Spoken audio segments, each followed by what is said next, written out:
ബോസിൻ്റെ ഈ ആരോപണം ലീഗ് ഏറ്റെടുക്കുന്നില്ല എന്നുള്ളൊരു ആരോപണമാണ്. ലീഗ് അതിന് പ്രതിഷേധമായി വരുന്നില്ല ഒരു ആരോപണമാണ്. ഇപ്പം എന്താണ് ഈ ലീഗിൻ്റെ പ്രതിഷേധമായി മുന്നോട്ട് വരുന്ന കാരണം? ലീഗ് ഏറ്റെടുക്കുന്നില്ല എന്ന് ആരും പറഞ്ഞിട്ടില്ലല്ലോ. ലീഗ് പറഞ്ഞിട്ടില്ല, ഏറ്റെടുക്കുന്നില്ല എന്ന് ലീഗ് പറഞ്ഞിട്ടില്ല. ബന്ധപ്പെട്ടൊരു സംവിധാനമായി ആലോചിച്ച് അനിവാര്യമായ സമരങ്ങളെക്കുറിച്ചൊക്കെ പാർട്ടികൾ ആലോചിച്ചു കൊണ്ടിരിക്കുകയാണ്. ഇതൊരു വലിയ കാര്യമാണ് നടന്നിട്ടുള്ളത്. ഒരിക്കലും കേരളത്തിൽ നടക്കേണ്ടതില്ലാത്തൊരു സംഗതിയാണ്. അപ്പോൾ അത് നേരത്തെ ഇവിടെ ചർച്ച ചെയ്യപ്പെട്ടതാണ്.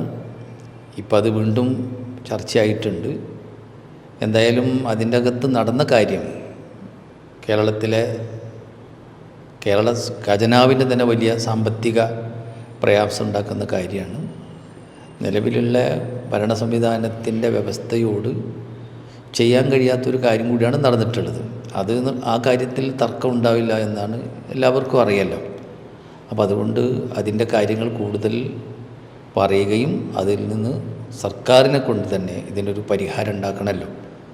അതാണ് ഞങ്ങൾ ഉദ്ദേശിക്കുന്നത്. അതിന് അനുബന്ധമായ കാര്യങ്ങളെ സംബന്ധിച്ച് പാർട്ടി നടത്തിക്കൊണ്ടിരിക്കുന്നത്. എന്താണ് ഇപ്പോൾ ഈ പ്രതിഷേധം? എങ്ങനെയാണ് ഈ പ്രതിഷേധം നടത്താൻ? പ്രതിഷേധം എന്ന് പറഞ്ഞാൽ ഒന്ന് ജനങ്ങളുമായിട്ടുള്ള ഇതിൻ്റെ ഒരു സംവദിക്കൽ തന്നെയാണ് ഇതിൻ്റെ ഒരു ആദ്യപടി എന്ന നിലയിൽ.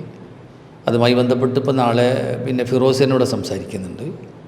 പിന്നെ ബന്ധപ്പെട്ട ഇനി എന്ത് ചെയ്യണതിനെ സംബന്ധിച്ച് ആലോചിച്ചുകൊണ്ടിരിക്കുകയാണ്. നേരത്തെ ചെയ്തു വന്ന പല കാര്യങ്ങളുണ്ട്, അതിൻ്റെ തുടർച്ച എന്നുള്ള കാര്യങ്ങൾ ചെയ്യുന്നതായിരിക്കും.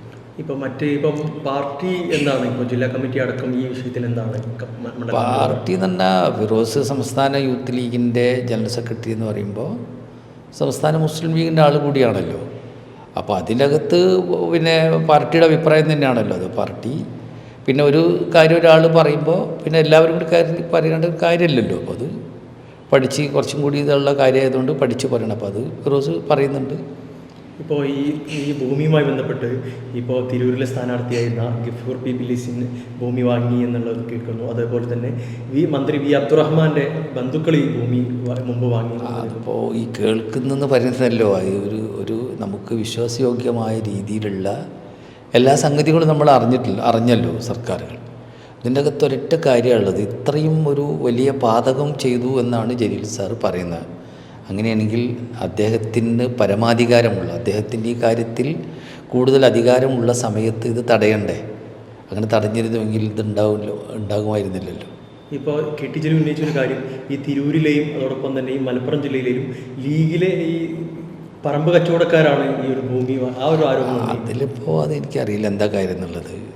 സർക്കാരിന് ഇത്തരം ആവശ്യങ്ങൾ വരുന്ന സമയത്ത് സ്വാഭാവികമായിട്ട് ആളുകൾ ഇടപെടുമല്ലോ. അങ്ങനെ തന്നെയല്ലേ ഒരു സംഗതി ഉണ്ടാവുക എന്നുള്ളത്. അല്ലെങ്കിൽ സർക്കാരിൻ്റെ എന്ത് സംവിധാനം ഉള്ളത് അങ്ങനെ ഉണ്ടാവും. പ്രത്യേകിച്ച് പബ്ലിക്കിന് കൂടുതൽ താല്പര്യമുള്ള കാര്യം വരുമ്പോൾ പല രീതിയിലുള്ളതുണ്ടാവും. അതിപ്പോൾ ആര് ഭരണ സമയത്തുണ്ടാകുന്ന സംഗതിയല്ലേ. ഈ ഒരു പ്രതിഷേധം തുടരാനും തന്നെയാണോ ഈ തരം സർക്കാരിൻ്റെ ശ്രദ്ധയിൽ ഇത് കൂടുതൽ വരട്ടെ. അപ്പോൾ ജലീൽ തന്നെ പറഞ്ഞല്ലോ, അപ്പോൾ ആ നിലയിൽ സർക്കാർ തന്നെ ഇടപെടട്ടെ. എന്താണ് ഇതിനകത്ത് സംഭവിച്ചെന്നുള്ളത്. സംഭവിച്ചത് ഒരിക്കലും പാടില്ലാത്തതാണെന്ന കാര്യത്തിൽ തർക്കം കുറഞ്ഞല്ലോ, അത് ഉറപ്പായല്ലോ. ഒന്ന്, ജലീൽ തന്നെ പറഞ്ഞത് വലിയ പാതകമാണ് ചെയ്തത്, സർക്കാരിനത് ബോധ്യമായി. അപ്പോൾ ഇനി ഒരു പരിഹാരം ഉണ്ടാവേണ്ടത് ഉണ്ടാവട്ടെ. ഏത് പ്രതിഷേധമായി മുന്നോട്ട് പോകും? അതെ, ഞാൻ ചോദിക്കുന്നത് ഒരു ജനാധിപത്യ സംവിധാനത്തിനകത്ത് ചെയ്യാവുന്ന രീതിയിലുള്ള എല്ലാ കാര്യങ്ങളും ചെയ്യണമല്ലോ. അതൊരു ഞങ്ങളുടെ ബാധ്യതയല്ല, അത് ചെയ്യാനുള്ള കാര്യങ്ങൾ ആലോചിച്ചുകൊണ്ടിരിക്കുന്നു. ഇത് തന്നെയാണ് തിരൂരിലെ ലീഗ് നേതൃത്വം പറയുന്നത്. പ്രതിഷേധവുമായി മുന്നോട്ട് വരണം, ഇതിലെ സത്യാവസ്ഥ പുറത്തു കൊണ്ടുവരിക തന്നെ ചെയ്യുമെന്നാണ് ലീഗ് നേതൃത്വം പറയുന്നത്. ജിത്തു വട്ടത്തിനൊപ്പം യൂനുസ് അഹമ്മദ്, മീഡിയ 1 തിരൂർ.